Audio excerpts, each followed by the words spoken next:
كنقدموا لكم واحد المؤتمر بنوع جديد. كانوا بزاف المؤتمرات من قبل في لا شيرورجي بلاستيك استيتيك اي ريباراتريس في الطب التجميل تا هو.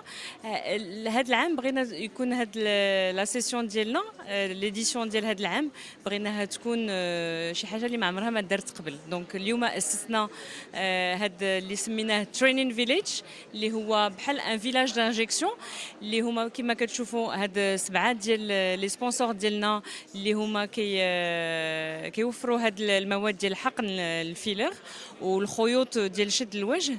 هادو كانوا لي بارتنير ديالنا اللي عاونونا باش نرحبوا بلي سبيكر اللي هما دي زوراتور اللي هما اترونجي. عندنا تبارك الله 82 طبيب اللي جا باش زعما يبارطاجي ليكسبيريونس ديالو مع الاطباء ديالنا في المغرب.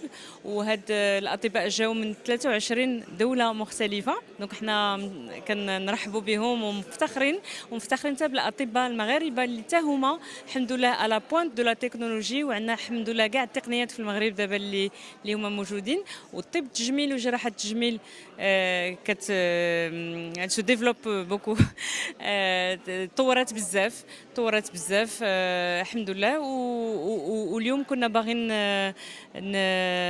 زعما نبارطاجيو ليكسبيريونس ديالنا مع الاطباء ديالنا. والحمد لله كان واحد لو سوكسي اللي هو زوين.